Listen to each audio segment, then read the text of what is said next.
श्री गुरुवे नमः। जय जय श्री राधे। वैद्यनाथ ज्योतिर्लिंग प्रादुर्भाव कथा। वैद्यनाथ ज्योतिर्लिंग भारत के 12 ज्योतिर्लिंगों में से एक है, जिसे बाबा वैद्यनाथ धाम के नाम से जाना जाता है। यह झारखंड राज्य के देवघर जिले में स्थित है और हिंदू धर्म में अत्यंत पवित्र स्थल माना जाता है। इस ज्योतिर्लिंग का नाम वैद्यनाथ कैसे पड़ा, इससे जुड़ी एक अद्भुत पौराणिक कथा है। भगवान शिव के 12 ज्योतिर्लिंगों में से वैद्यनाथ ज्योतिर्लिंग 9वां ज्योतिर्लिंग है। यहाँ पर शिव भक्तों की मनोकामनाएं पूर्ण होती हैं। श्रावण मास में लाखों कांवड़िए यहाँ जल चढ़ाने आते हैं। वैद्यनाथ भूमि को चिता भूमि और यहाँ के ज्योतिर्लिंग को कामना लिंग भी कहा जाता है, यानी यहाँ की पूजा से विशेष इच्छाएं पूर्ण होती हैं। श्री वैद्यनाथ महादेव की कथा। एक बार राक्षस राज रावण ने हिमालय पर स्थित होकर भगवान शिव की घोर तपस्या की। उस राक्षस ने अपना एक एक सिर काट काट कर शिवलिंग पर चढ़ा दिए। इस प्रक्रिया में उसने अपने 9 सिर चढ़ा दिए तथा 10वें सिर को काटने के लिए जब वह उद्यत हुआ, तब भगवान शंकर प्रसन्न हो उठे। प्रकट होकर भगवान शिव ने रावण के 10 सिरों को पहले की ही भांति कर दिया। उन्होंने रावण से वर मांगने के लिए कहा।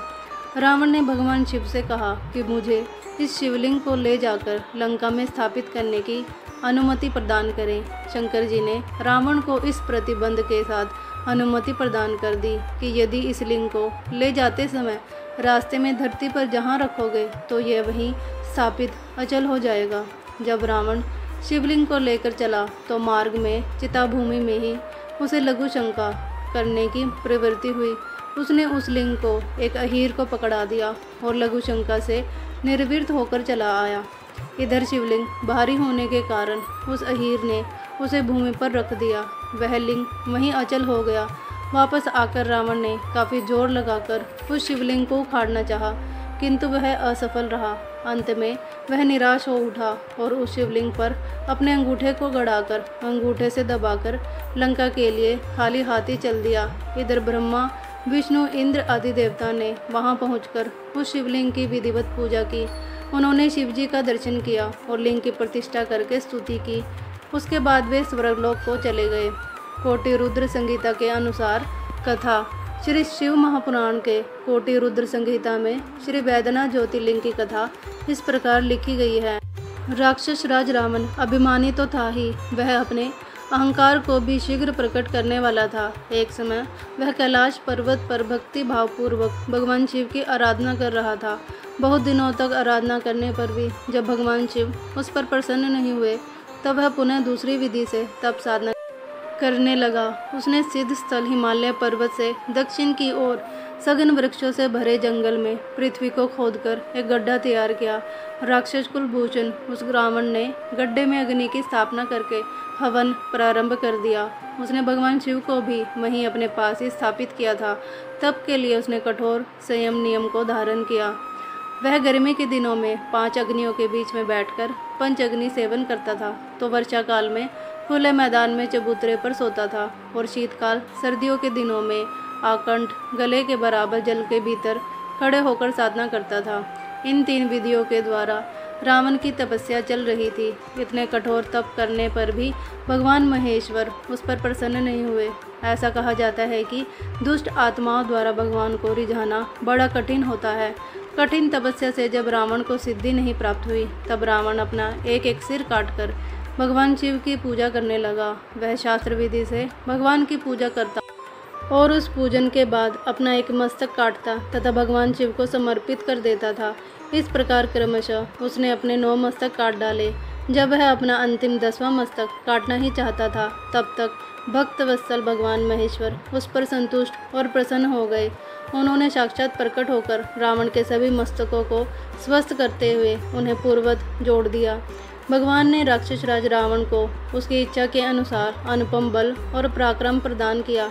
भगवान शिव का कृपा प्रसाद ग्रहण करने के बाद नतमस्तक होकर विनम्र भाव से उसने हाथ जोड़कर कहा, देवेश्वर, आप मुझ पर प्रसन्न होइए। मैं आपकी शरण में आया हूँ और आपको लंका में ले जाना चाहता हूँ। आप मेरे मनोरथ को सिद्ध कीजिए।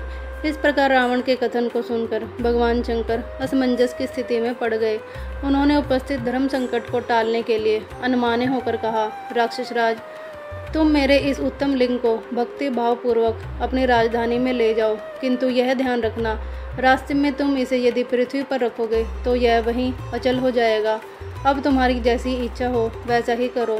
भगवान शिव द्वारा ऐसा कहने पर बहुत अच्छा ऐसा कहता हुआ राक्षस राज रावण उस शिवलिंग को साथ लेकर अपनी राजधानी लंका की ओर चल दिया।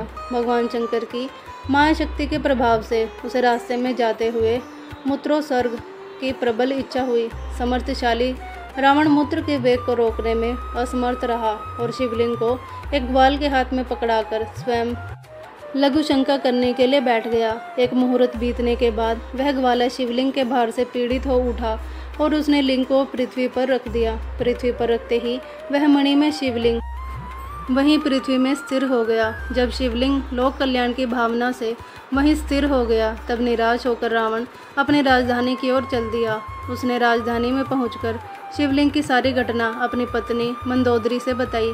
देवपुर के इंद्र आदि देवताओं और ऋषियों ने लिंग संबंधी समाचार को सुनकर आपस में परामर्श किया और वहां पहुंच गए। भगवान शिव में अटूट भक्ति होने के कारण उन लोगों ने अतिशय प्रसन्नता के साथ शास्त्र विधि से उस लिंग की पूजा की। सभी ने भगवान शंकर का प्रत्यक्ष दर्शन किया।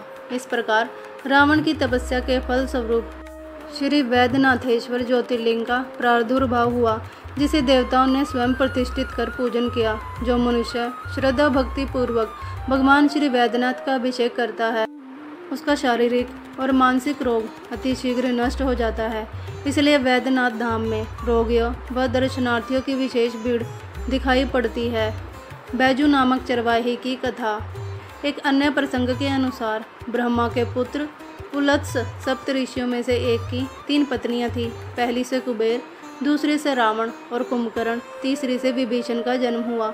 रावण ने बल प्राप्ति के निमित्त घोर तपस्या की। शिवजी ने प्रकट होकर रावण को शिवलिंग अपने नगर तक ले जाने की अनुमति दी। साथ ही यह कहा कि मार्ग में पृथ्वी पर रख देने पर लिंग वहीं स्थापित हो जाएगा।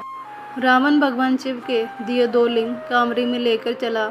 मार्ग में लघु शंका के कारण उसने कांवरी किसी बैजू नामक चरवाहे को पकड़ा दी। शिवलिंग इतने भारी हो गए कि उन्हें वहीं पृथ्वी पर रख देना पड़ा। वे वहीं स्थापित हो गए। रावण उन्हें अपनी नगरी तक नहीं ले जा पाया। जो लिंग कांवरी के अगले भाग में था चंद्रभाल नाम से प्रसिद्ध हुआ तथा जो पिछले भाग में था वैद्यनाथ कहलाया। चरवाहा बैजू प्रतिदिन वैद्यनाथ की पूजा करने लगा। एक दिन उसके घर में उत्सव था। वह भोजन करने के लिए बैठा, तभी स्मरण आया कि शिवलिंग पूजा नहीं की, सो वह वैद्यनाथ की पूजा के लिए गया। सब लोग उससे रुष्ट हो गए। शिव और पार्वती ने प्रसन्न होकर उसकी इच्छा अनुसार वर दिया कि वह नित्य पूजा में लगा रहे तथा उसके नाम के आधार पर वह शिवलिंग भी बैजनाथ कहलाया। शिव पुराण में कई ऐसे आख्यान हैं जो बताते हैं कि शिव वैद्यों के नाथ हैं। कहा गया है कि शिव ने रौद्र रूप धारण कर अपने ससुर दक्ष का सिर त्रिशूल से अलग कर दिया था। बाद में जब काफ़ी विनती हुई तो बाबा बैद्यनाथ ने तीनों लोकों में खोजा, पर वह मुंड नहीं मिला। इसके बाद एक बकरे का सिर काटकर दक्ष के धड़ पर प्रत्यारोपित कर दिया। इसी के चलते बकरे की ध्वनि बम बम बम के उच्चारण से महादेव की पूजा करते हैं। इसे गाल बजाकर उक्त ध्वनि को श्रद्धालु बाबा को खुश करते हैं। पौराणिक कथा है कि कैलाश से लाकर भगवान शंकर को पंडित रावण ने स्थापित किया है। इसी के चलते इसे रावणेश्वर वैद्यनाथ कहा जाता है। यहाँ के दरबार की कथा काफ़ी निराली है। नमः पार्वती पते, हर हर महादेव। जय जय श्री राधे।